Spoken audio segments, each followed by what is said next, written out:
Welcome to today's Myofascial Release Yoga class. What you need today are our usual 2 myofascial release balls.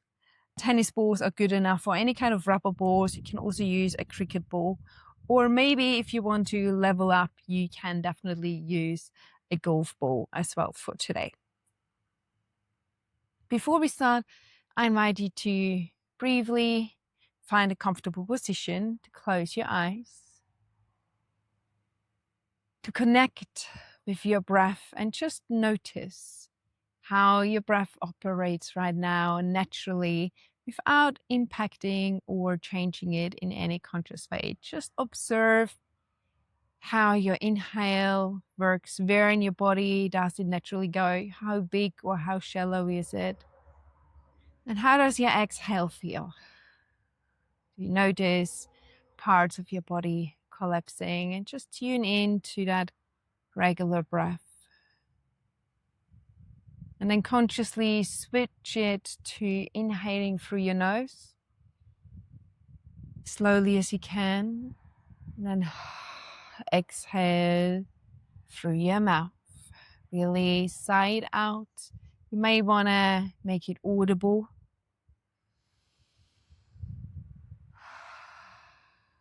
And just one more like that.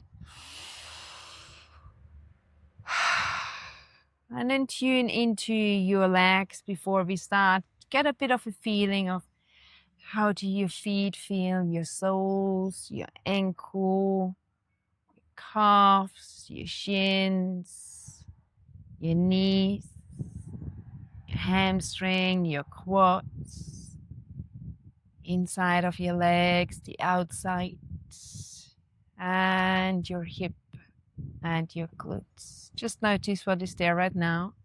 Maybe there's nothing that stands out. That's fine too. Maybe there is. And then I invite you to slowly reopen your eyes and come back, and we'll start with the soles of our feet. So you need one ball, and I'll ask you to stand up. All you need is to place one ball at the base and then stand on it with your first foot. I usually start with the right leg first, just out of habit. And if you're out in nature as me, you might not have a ball, but if you have a ball, please use it for safety to balance on, so you don't need to worry about that. But what I want you to do is to slowly move this leg from the middle of your arch to the heel, and then down to the front to your toes. And at the moment, I'm holding most of my body weight on my left leg, so there's only little pressure on the right leg. But I invite you to, as you move between toes and heels, to switch that body weight and get more and more weight over on top of the right leg that you're working on, so that it's easier for you to find the tension points in your feet. And I just invite you to find the first one. There will most likely be plenty of tension points. We only need the first one. And then I invite you to stay there. Find the right body weight in the posture that you're holding, so that you feel that point, but it's not painful. So I invite you to pay attention to your breath as you do that. Your breath is an indicator if you're holding too much body weight on it or not, very easily. So then, if you're able to comfortably breathe in through your nose and sigh out through your mouth, and that's the breath I invite you to take throughout the entire class. If you're able to do that, then the weight is right. If your body holds the breath, or if it's starting to breathe faster, then that's an indicator that you're holding too much pressure on the point that you're standing up. So in that case, please ease it off. You always want to stay within the space of comfortable pressure, not painful pressure. And the reason for that is, if your body experiences pain and too much pressure, it means that it will protect the area that you're trying to release. So it will actually increase the tension that it's holding, so that the pain area is protected and nothing can happen, which is the opposite from what we are trying to achieve. So really pay attention and rather go on the easier side than on the intense side, so that you can really support your body in this process together with the constant breath. Very easy in through your nose and out through the mouth. We've stayed on this first point here for quite a while now, so I recommend we continue exploring the foot and find another point that responds to the pressure. It doesn't matter where exactly it is. The movement between your heel and your toes is really just to explore, and so that you can play with your body weight. So the further away you move your upper body from where you hold the ball, the less pressure you have on it. The more you put your upper body above the area with the ball, the more pressure you're able to create. So play with that distance so that you can find the right point with the right pressure. And then you just stay there again. Maybe it's a close point, maybe it's somewhere else. But again, we just have another minute here on this second point to give that some time. The intention with Myofascial Release Yoga is not to really needing to touch every single part and area of a muscle group, but rather just working with those really necessary trigger points that you feel, those that respond to the pressure that you apply. And that's enough, because if you're working even on just 1 or 2 points on your foot, that will help the entire area. So here you're working on the entire sole of your foot by just standing on 1 point. And that already goes into the rest of your leg, into the rest of your body as well. But obviously most impact will be close to the ball. And that's enough. We don't need to be always moving. It's more intentional than that. So really find the right pressure. Maybe you'll find one last movement.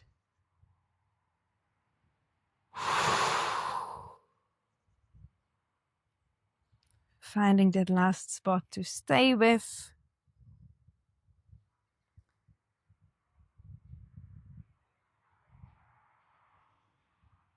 And then with your next inhale, lift off that foot off the ball, come into what we call rebound.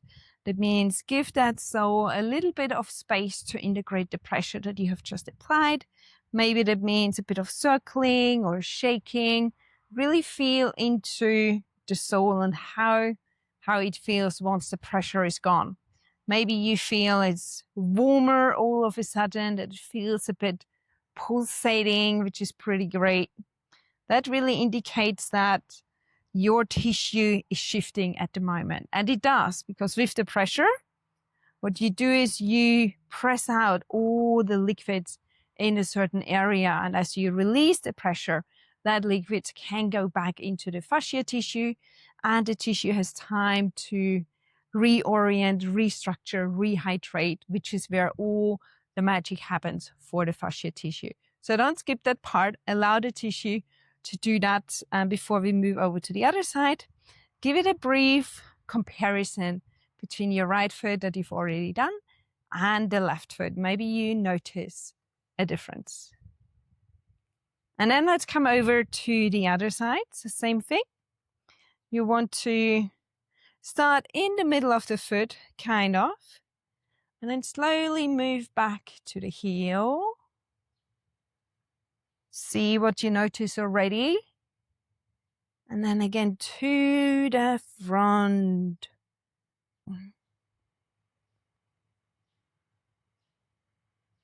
It's especially important to do when you're traveling, when you've been on the plane.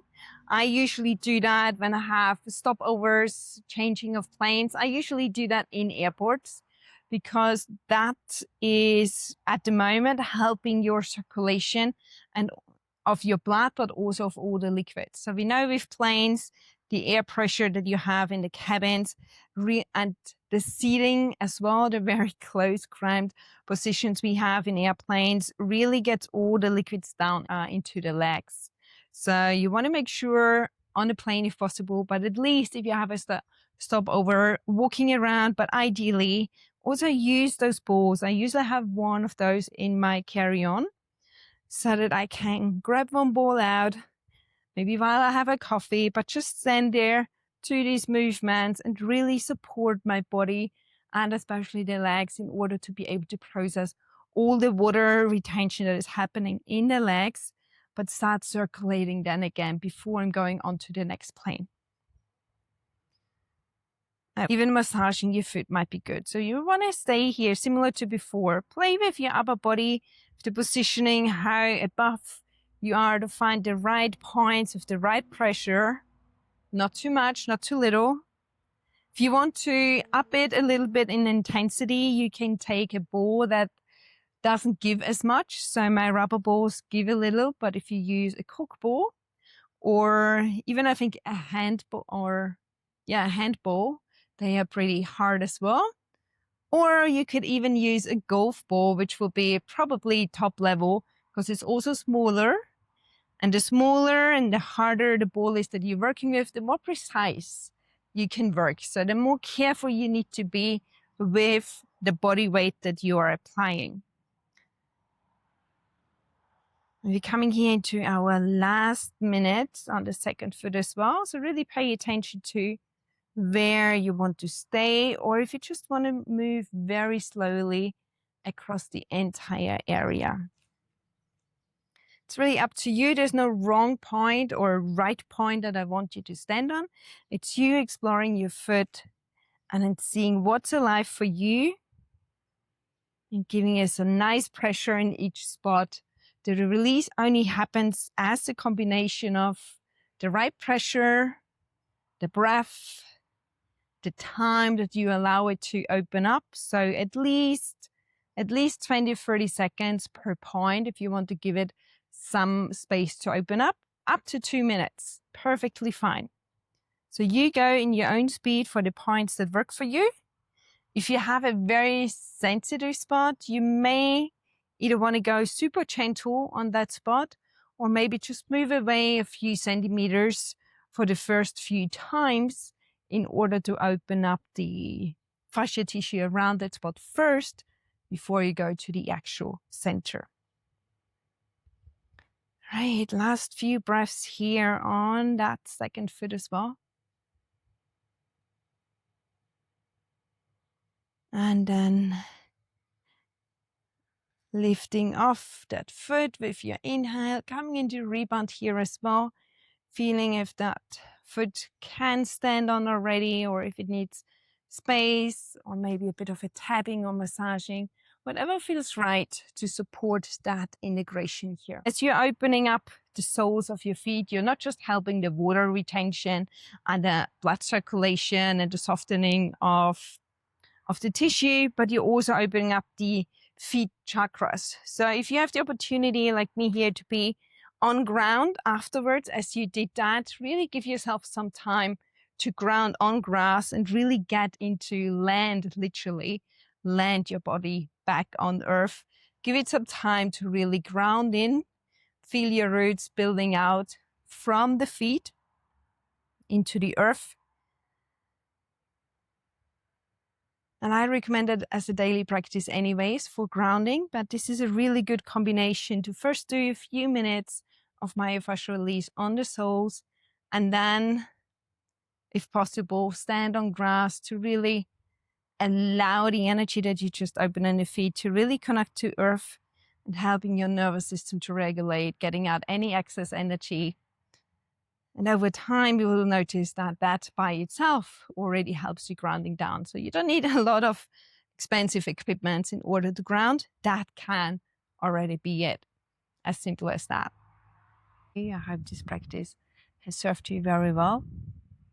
If you've got questions or any feedback, insights that you want to share, feel free to email me. I'm always curious to hear what these practices do for each and every one of you.